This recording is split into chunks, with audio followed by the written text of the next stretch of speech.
โอเคสบายดีเจ้าสบายดีเมื่อเพื่อนมาแต่งหน้ากันแต่งหน้าเพิ่มพลังเนาะเจ้าเคยสังเกตตัวเองบ่แบบว่าเวลาเฮาสิไปเที่ยวหรือว่าไปงานบุญงานบวชงานปาร์ตี้กับหมู่แบบนี้นะแล้วเวลาเฮาแต่งตัวงามๆเฮาสิมีพลังแบบตื่นเต้นนี่แหละเอาสูตรนี้ไปใส่ถ้าเจ้าตอนนี้กำลังเบิดพลังอยู่ให้ลุกขึ้นมาแต่งตัวแต่งหน้าแล้วก็มื้อนี้นิสากะสิมาแต่งหน้าปกตินิสากะแต่งหน้าประจำฮะบ่มี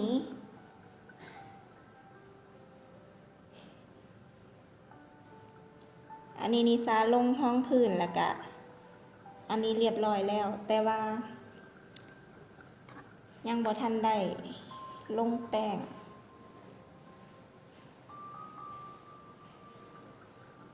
หน้าก็สิแบบยังบ่ทันมีสีสัน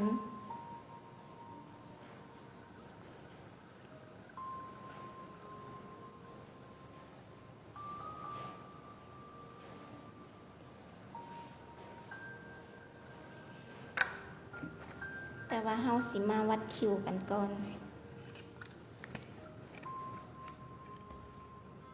วัดคิวด้วยได้ วัดคิวด้วยได้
บ่ฟัง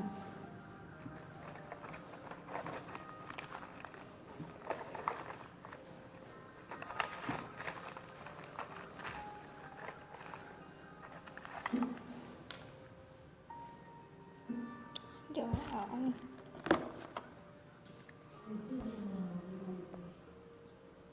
ฮะ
วัดคิวแล้ว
นิสาสีทาสีฝุ่น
เดี๋ยวสิเพิ่มหางจักหน่อย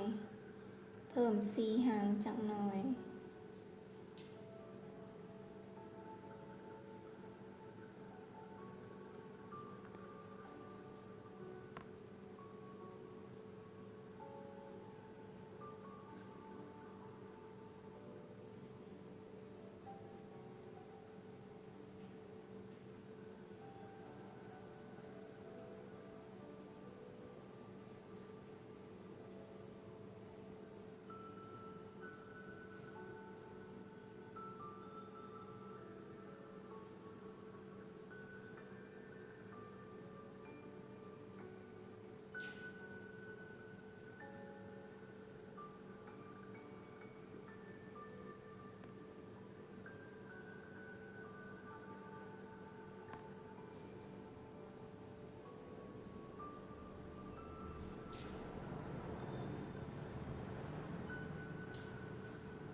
เดี๋ยวเฮากะมาเก็บรายละเอียดคิวอีกเทื่อหนึ่งตอนนี้มันแบบบ่ค่อยอันนั้นปานใด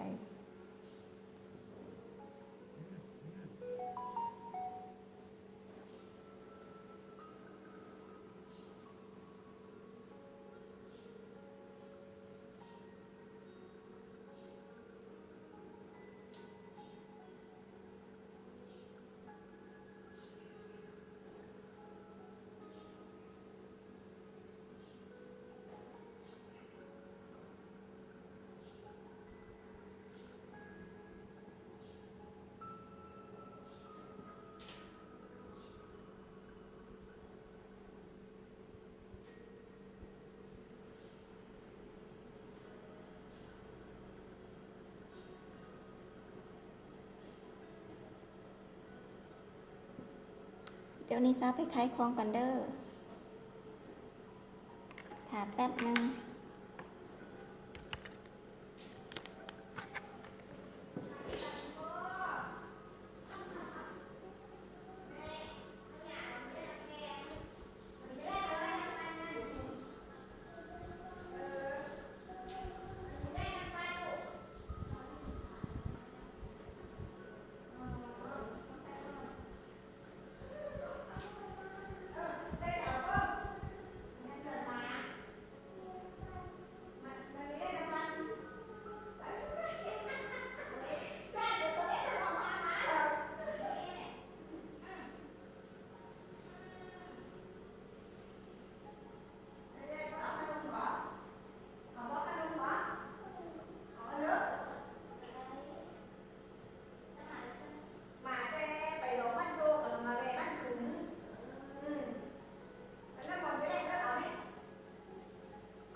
โอเค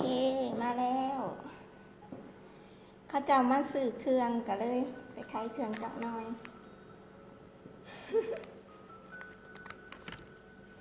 ต่อ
น่าจะโอเคบอกโอเคก็โอเคเอา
เดี๋ยวเห็ด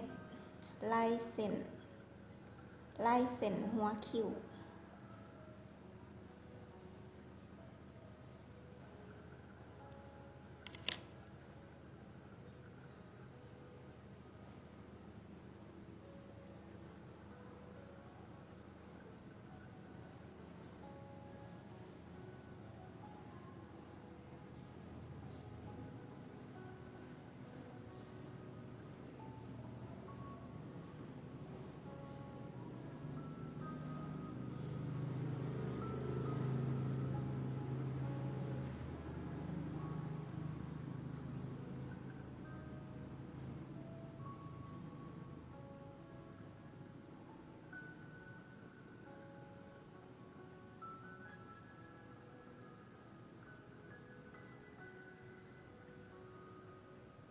มันก็สิแบบฟุ้ง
บิ่งในกล่องมันจังเห็นแ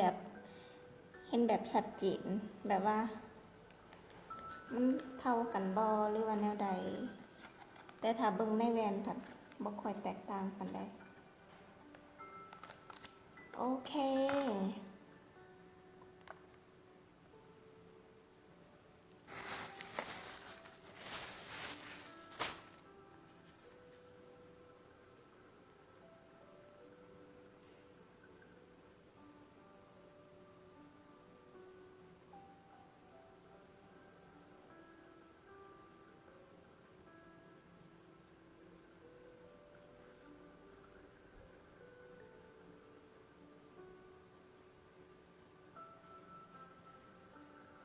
มื้อนี้สิเฮ็ดแบบตาเข้ม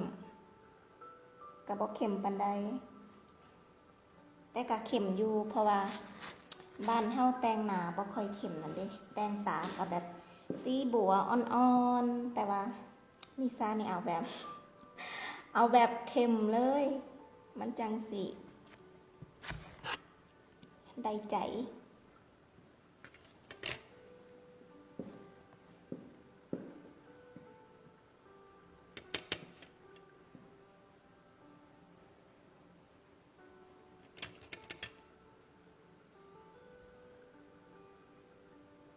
ยกคิ้วขึ้น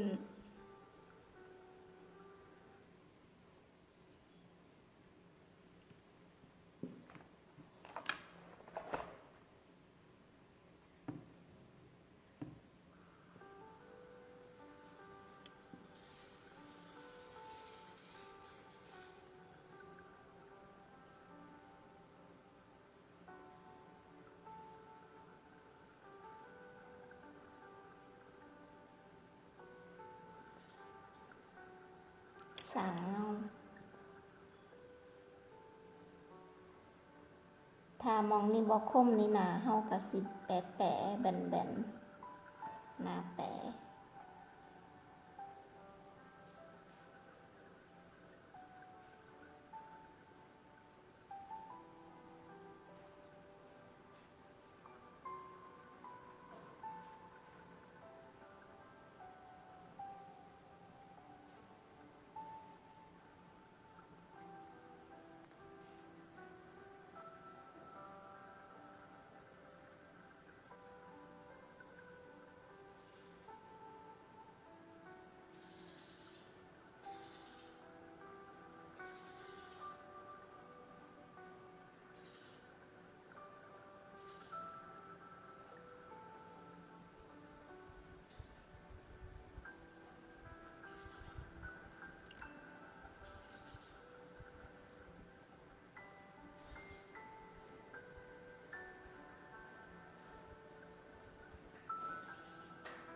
เฮาทาตามร่องกระดูกหน้าเฮาเลยมันสิเป็นแบบว่ามีร่องกระดูกอยู่เฮาก็ทาตามนั่นแบบว่าเฮาเน้นเงาให้มันชัดเจนขึ้น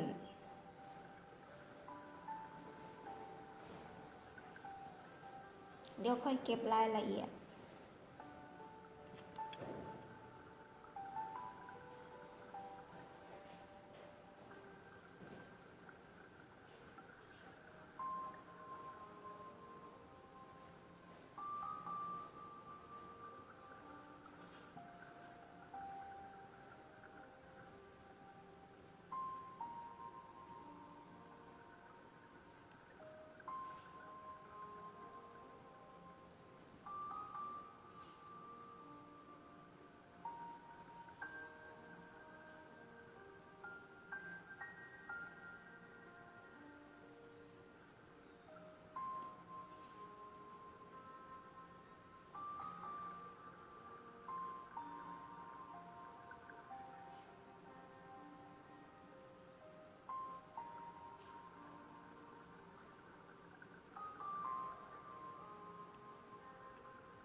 แล้วก็นิสาสีทาสีบัวทั่วเปลือกตา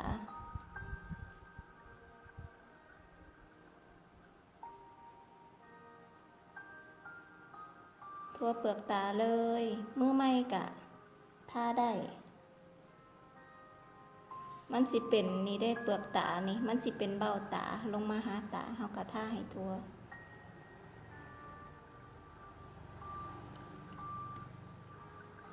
ทาตานะง่าย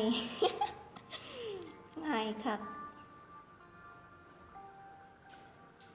ทาให้ทั่วเลย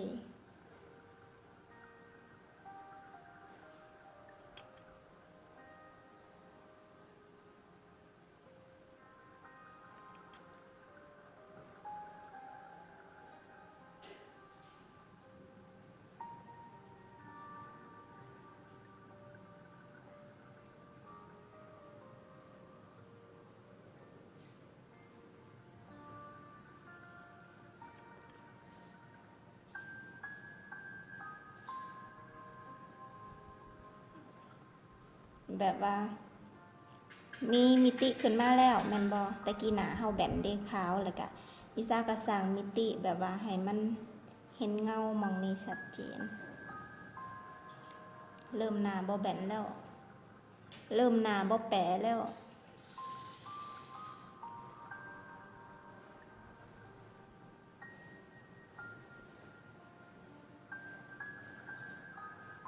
โอเคทาทั่วเปลือกตาแล้วกะทั้งลุ่มกะทาสีเดียวกันเลยทั้งลุ่มนี่ต้องใส่แป้งหัวน้อยๆหัวหน่อยเลยนี่มันจังสีเข่าล่อง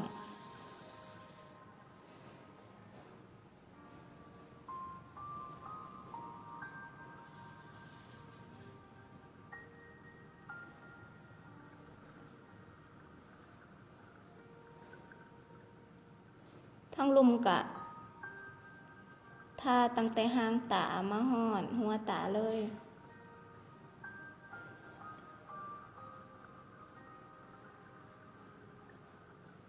มื้อนี้สีเห็ดเข็มอยู่ได้มื้อนี้แต่ว่าลงสีผื่นด้วยสีบัวอ่อนลงห้องผื่นทาให้ทั่วทั้งลุ่มเลย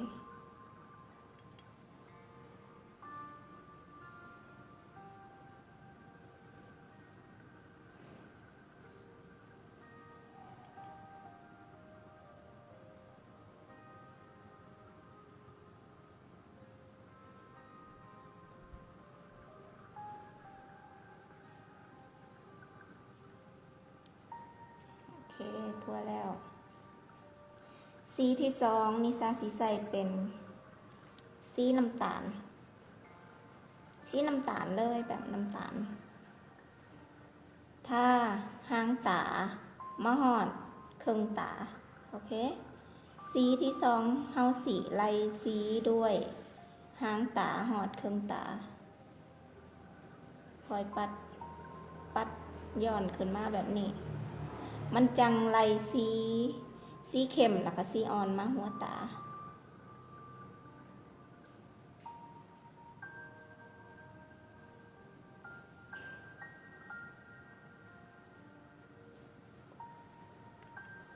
เข้มขึ้นมาแล้วนี่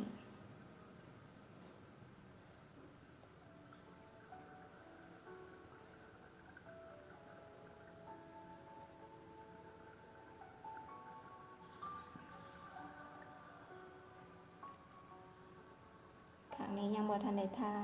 ถ้าเฮาไล่สีมันกะหน้าของเฮานี่กะสิมีมิติขึ้นสีตา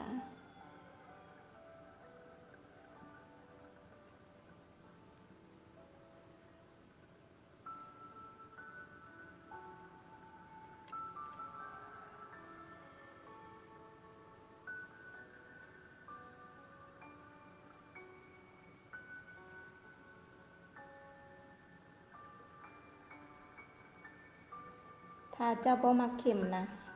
แต่งหน้านะเอาแค่สีตาสองสีก็พอแบบว่าให้มันไล่สีแต่ว่าเมื่อนี้นิสาสีใส่สีไปเลย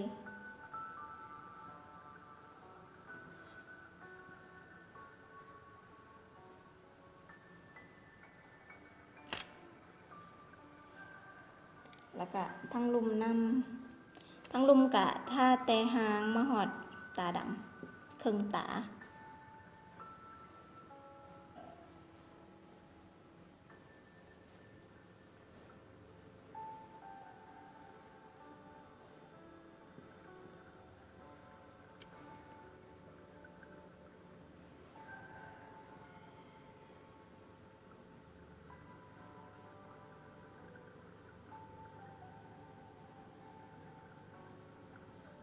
โอเคสีที่3นี่จะสีใส่สีดำทาไป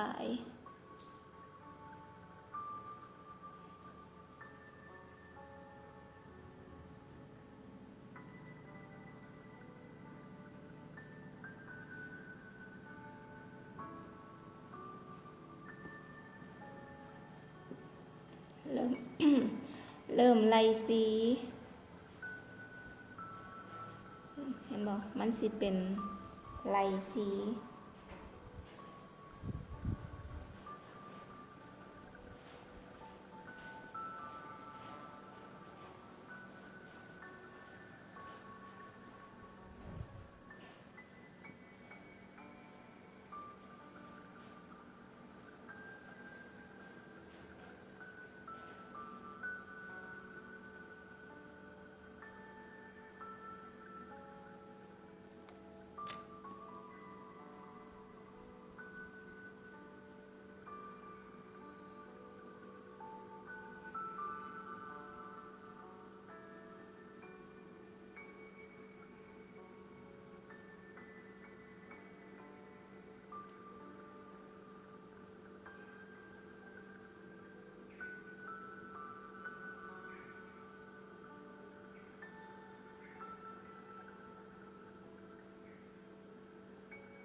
โอเค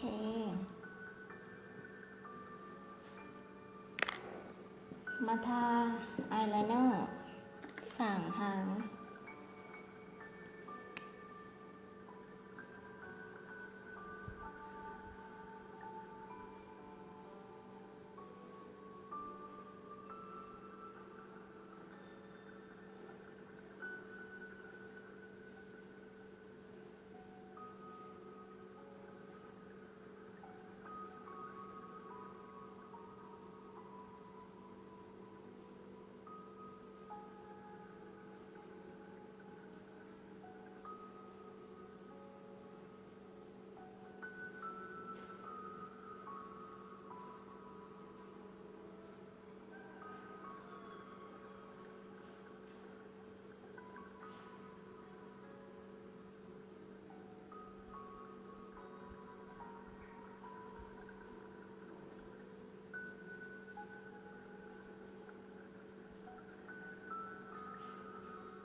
วันนี้เห็ดตาเข็มเลย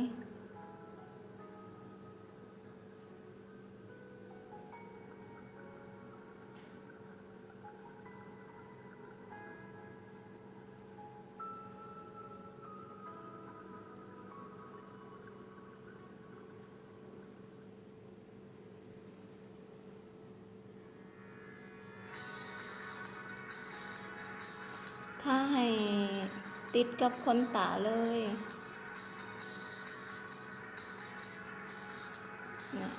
ตาเฮาจังสีคมชัด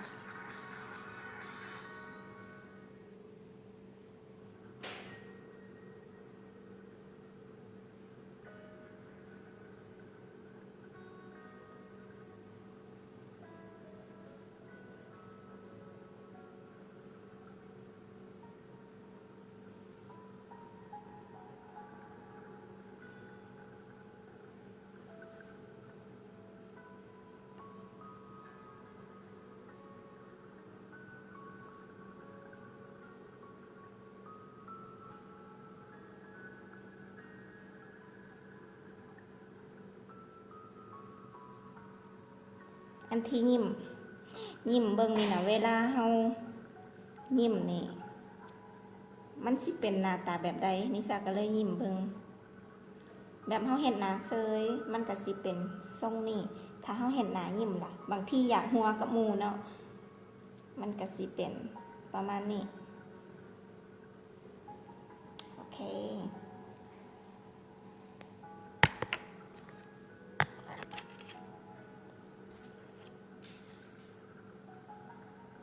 ถ้าสีดำถ้าอายแชโดว์สีดำทั้งหลุมทับกับอายไลเนอร์เลยถ้าทับเลยให้มันแบบว่าฟุ้งถ้าเฮาบ่ทาทับมันก็สิเห็นแบบเป็นเส้นอายไลเนอร์แบบยาวคืดเนิดมันก็บ่ค่อยงาม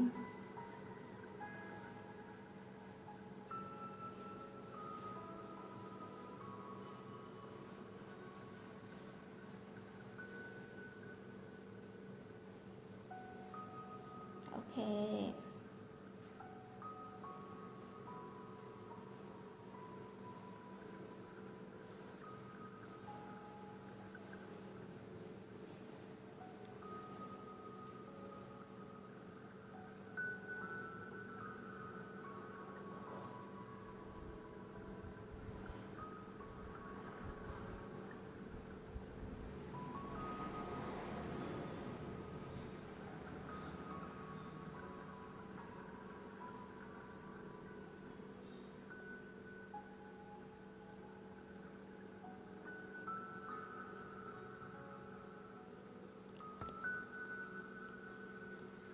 โอเคเลย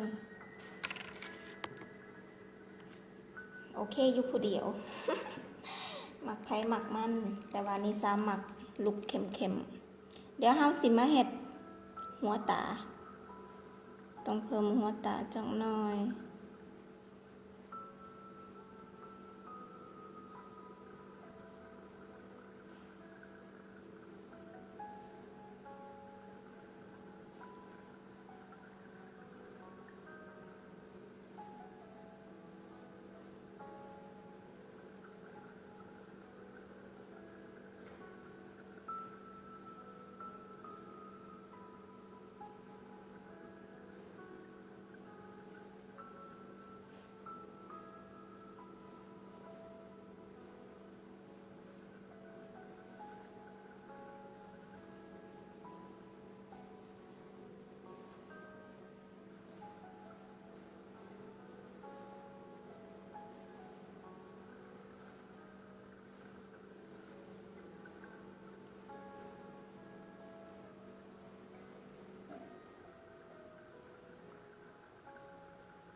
นี่เพิ่มหัวตา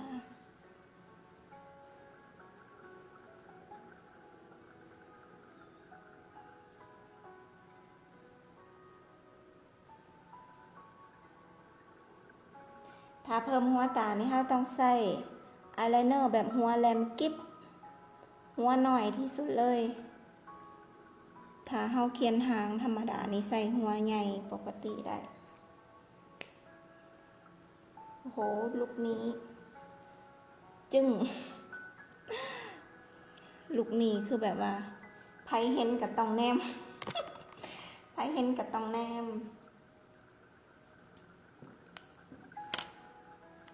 เข้ม มันเข้มดีนะ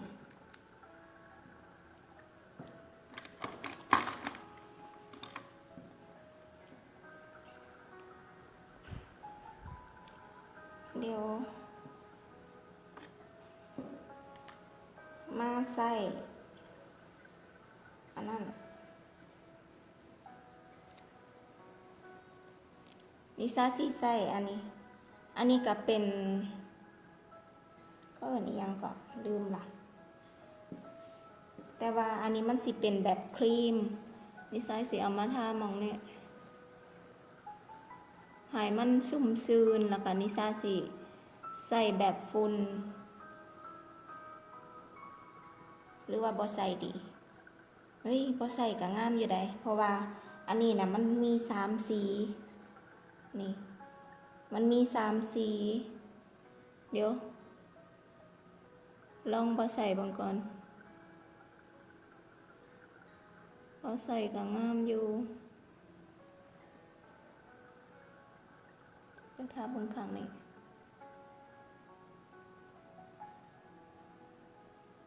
อันนี้ติดทนเลยแหละมันเป็นแบบครีมเฮ้ยได้อยู่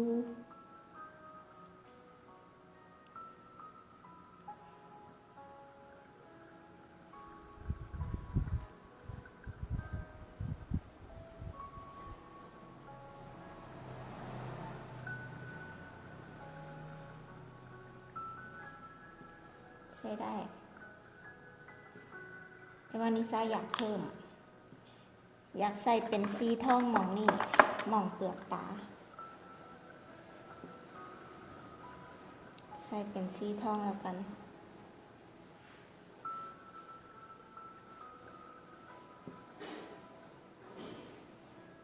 ลูกค้ามาอีกแล้ว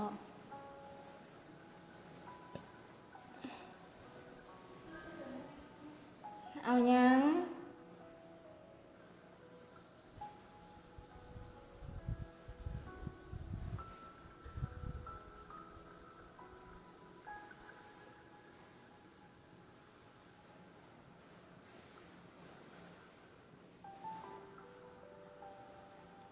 ใส่ได้20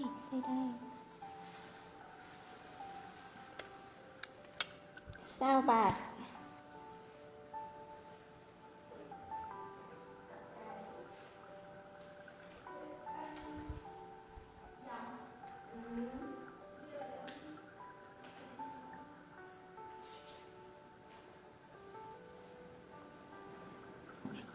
มาแล้วจ้า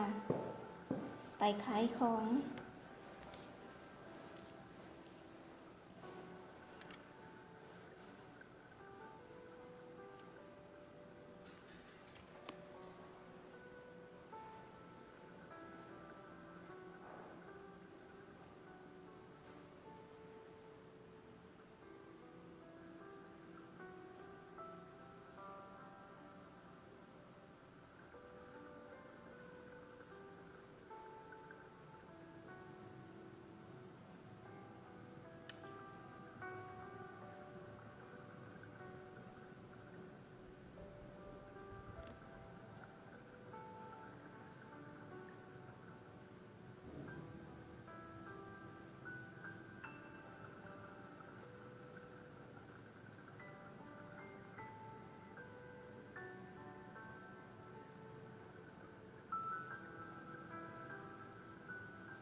โอเคตาแบบเป๊ะเวอร์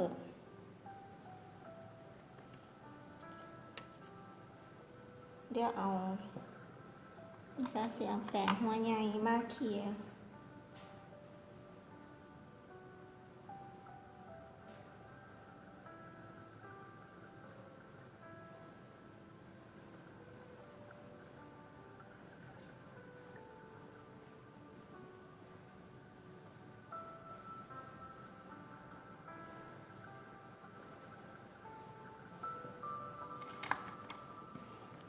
เดี๋ยวสิเอาแป้งฝุ่นมาอันนี้ก่อน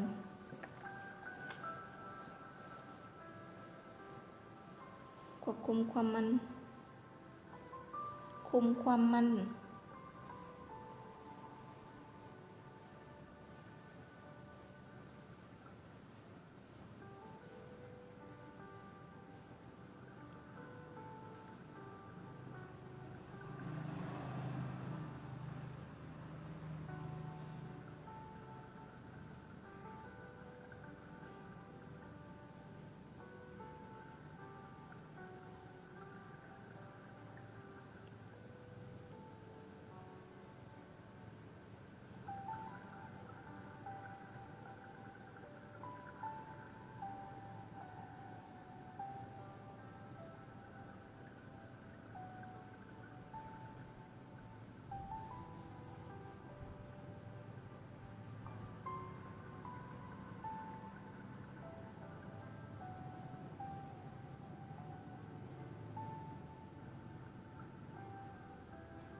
โอเค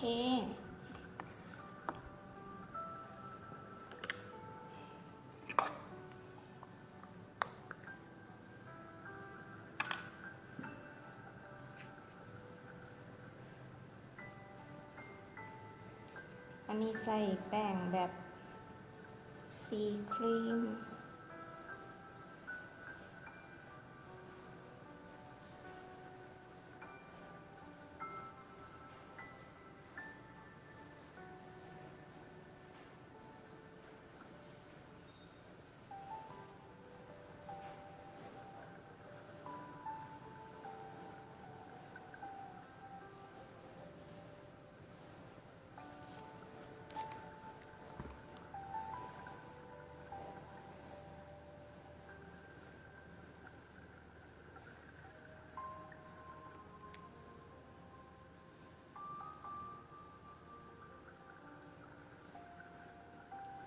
สีทุกสีก็มีบอลอยู่ของมัน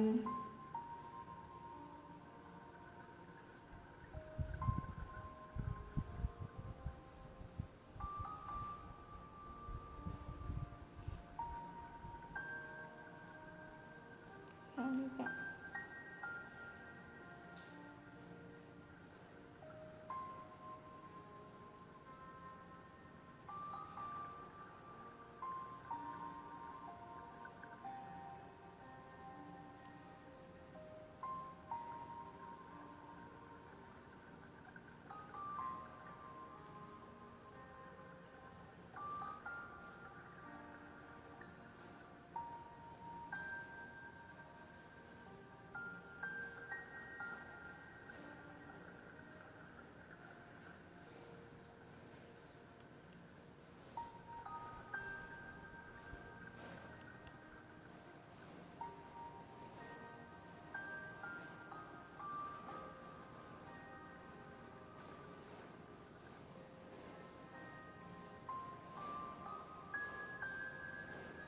โอเค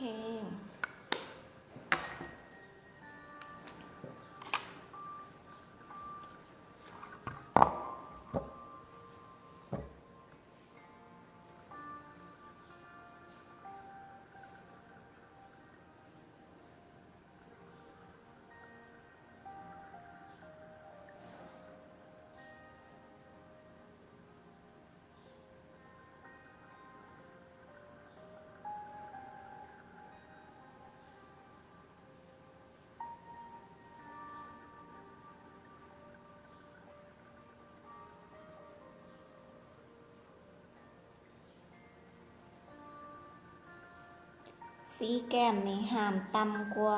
หูดังของเฮานี่สีอยู่ปะสีอยู่ซ้ำนี่ถ้าต่ำกว่าหันแล้วมันแบบว่ามันโมเมนบอลของมันแล้ว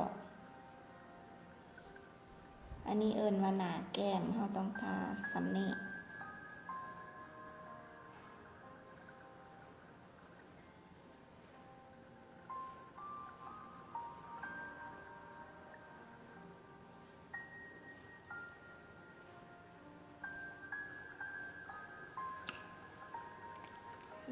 บ่จัง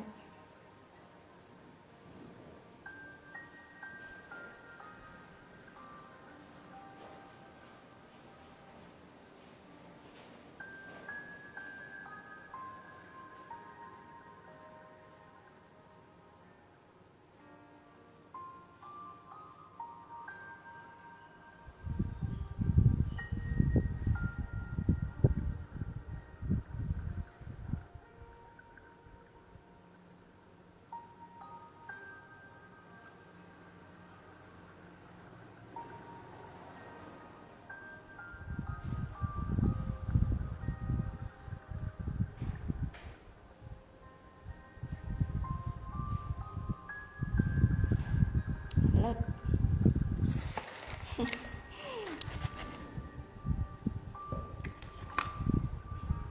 แล้วก็ต่อไปกะสีใส่เป็นซิมเมอร์เพิ่มมิติ ให้มันแบบว่าฟุ้งฟิ้งมุ้งมิง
เดี๋ยวเราก็มาทาลิปกัน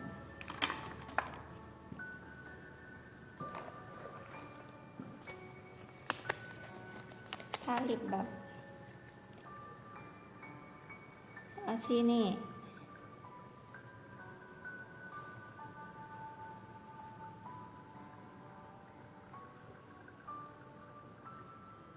กันซ้ำนี่ละแม่งมากแมงพิซซ่าสีใส่เป็นมือเคลียสีมันจังสีงามใส่มือเลย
โอเค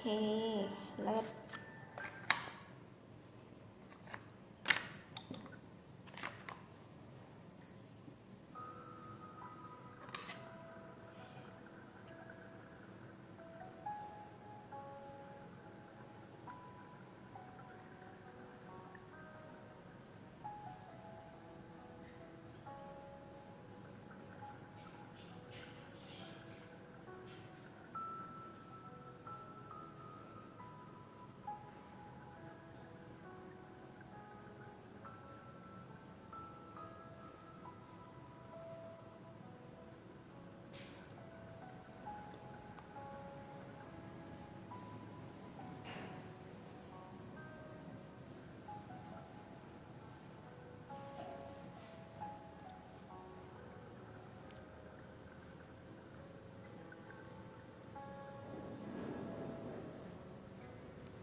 โอเคมันนี่กะเรียบร้อย ลูกนี่จะว่าเป็นอะไรลิซ่าว่าออกงานได้อยู่ได้นี่เลิศอยู่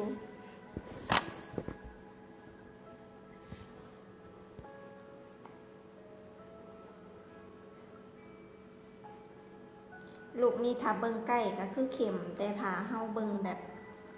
ถ้าเฮาเบิ่งแบบไกลๆก็คือแบบโอเคเลยลูกค้ามาอีกแล้วเดี๋ยวไปขายของก่อนจากนิซาสิออกไปข้างนอกเบิ่งว่าลูกนี่เป็นแนวใดโอเค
โอเคมาแล้วจ้า ไปขายของเดยวนิซาสิให้เจ้าเบิงนี่นิซาขายเครื่องน้ำขายอยู่ในเฮือนนี่แหละก็เลยแต่งหน้าไปน้ำเลยกะ ก็เจ้าก็มาซื้อเครื่องเลยกะขายเครื่องเนาะเดี๋ยวปิดประตูก่อนนี่ถ้าออกมาข้างนอกก็สิแบบนี้แหละลูกนี้เป็นแนวใดจ้าวะเดี๋ยวนิซาเปิดไฟหน้าจอก่อนเบิ่งตัวเองก่อน ออกมาข้างนอกปัดเข็มเกินวะกระสิบประมาณนี้